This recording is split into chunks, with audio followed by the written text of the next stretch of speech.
निम्नांकित में कौन लवण है? निम्नांकित में कौन लवण है? इसका आंसर होगा K2SO4 हो जाएगा। करेक्ट आंसर सी हो जाएगा। सब लोग याद रखिएगा। ये 2024 में एकदम छपेगा, 2024 में छपेगा। ट्रिपल स्टार मार दे तो आप लोग याद रखिएगा। तो देखते हैं दूसरे नंबर सवाल की ओर।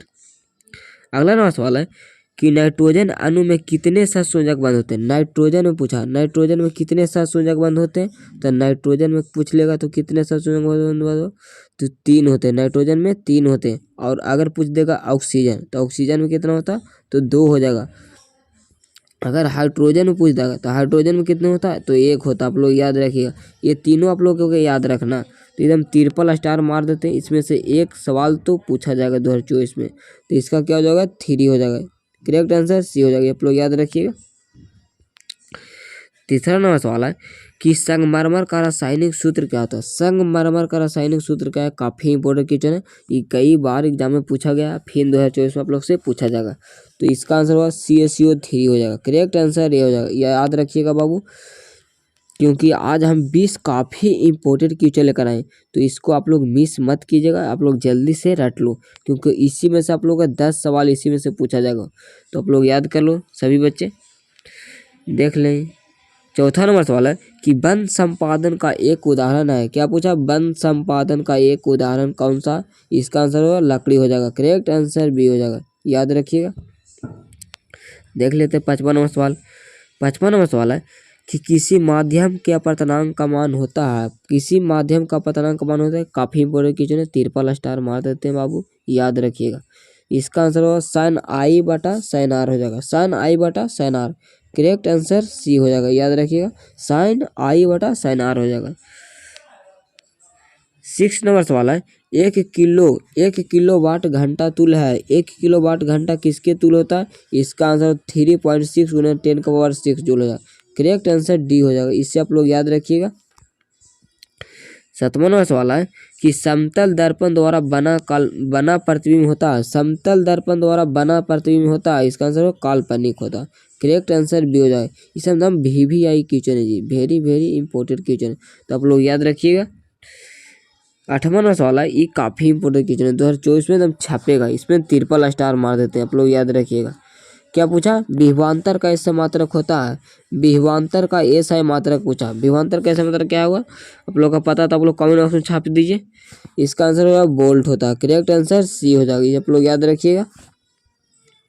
अगला नंबर सवाल है कि सोडियम कार्बोनेट का अणुसूत्र है। सोडियम कार्बोनेट का अणुसूत्र क्या होता है? काफी इंपॉर्टेंट क्वेश्चन है, क्योंकि कई बार एग्जाम में पूछा गया, फिर पूछा जाएगा। सोडियम कार्बोनेट का अणुसूत्र क्या होगा? Na2CO3 हो जाएगा। करेक्ट आंसर ए हो जाएगा। आप लोग याद रखिएगा।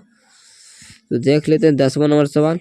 10वां नंबर सवाल है जी कि निम्नांकित में कौन जैव अनवकरणीय पदार्थ है? जैव अनवकरणीय पदार्थ पूछा है। जैव अनवकरणीय पदार्थ क्या हो जाता? इसका आंसर DDT हो जाएगा। करेक्ट आंसर ये हो जाएगा। याद रखिएगा। देख लेते हैं 11 नंबर सवाल। क्लोरोफिल वर्णक का रंग है। क्लोरोफिल वर्णक का रंग पूछा। क्लोरोफिल वर्णक का रंग कैसे होता है? हरा होता है। करेक्ट आंसर ये हो जाएगा। याद रखिएगा।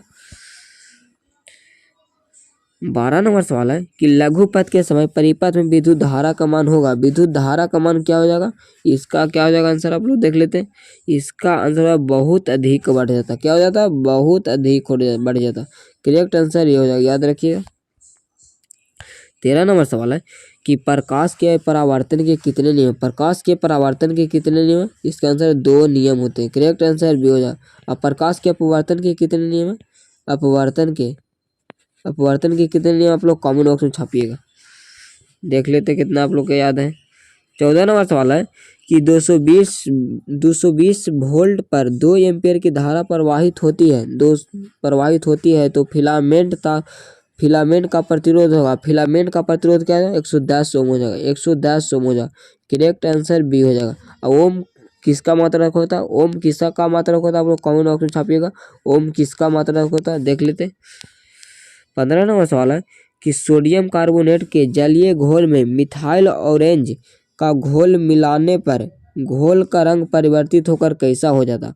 परिवर्तित होकर कैसा हो जाता? इसका आंसर पीला हो जाता। करेक्ट आंसर ये हो जाएगा, क्योंकि एकदम काफी इंपॉर्टेंट क्वेश्चन है। एकदम सभी ट्रिपल स्टार मार देते हैं। आप लोग याद रखिएगा। देख लेते हैं 16 नंबर सवाल। स्वपोषी पोषण के आवश्यक है। स्वपोषी पोषण के लिए क्या आवश्यक है पूछा गया। स्वपोषी पोषण के लिए क्या आवश्यक है। क्लोरोफिल, सौर के प्रकाश या CO2 या इनमें से सभी। इसका आंसर इनमें से सभी हो जाएगा। करेक्ट आंसर डी हो जाएगा, याद रखिएगा। अगला नंबर सवाल है कि इंसुलिन की कमी से होता है। इंसुलिन की कमी के कारण कौन सा रोग होता है, जल्दी से बता देंगे। इंसुलिन की कमी से कौन सा रोग होता है। इसका आंसर मधुमेह रोग होता है। करेक्ट आंसर सी हो जाएगा, याद रखिएगा। 18 नंबर सवाल है कि खुला परिसंचरण तंत्र किसमें पाया जाता है। खुला परिसंचरण तंत्र किसमें पाया जाता है। इसका आंसर कॉकरोच में पाया जाता है। करेक्ट आंसर बी हो जाएगा। अब मनुष्य और घोड़ा में इसमें कैसा पाया जाता है, तो बंद परिसंचरण तंत्र पाया जाता है। आप लोग याद रखिएगा। 19वां नंबर सवाल है कि यूरो सेकंड का संबंध है। यूरो सेकंड का संबंध किससे है। यूरो सेकंड का संबंध किससे है, देख लेते हैं आंसर इसका क्या हो जाएगा। यूरो सेकंड का संबंध कैसा, वायु प्रदूषण से हो जाएगा। वायु प्रदूषण से हो जाएगा। करेक्ट आंसर ये हो जाएगा, याद रखिएगा। अगला नंबर सवाल है कि चीनी का रासायनिक सूत्र क्या है। चीनी का रासायनिक सूत्र क्या है, काफी इंपोर्टेंट क्वेश्चन है। चीनी का रासायनिक सूत्र क्या होता है, C12H/SO11 हो जाएगा। करेक्ट आंसर सी हो जाएगा, याद रखिएगा। आप लोग ग्लूकोज का सूत्र बताना है। ग्लूकोज का सूत्र आप लोग क्या हो जाएगा, कमेंट बॉक्स में छापिएगा। तो आप लोग का वीडियो कैसा लगा आप लोग कमेंट बॉक्स में बताइएगा। तो आज के लिए इतने ही। जय हिंद, वंदे मातरम।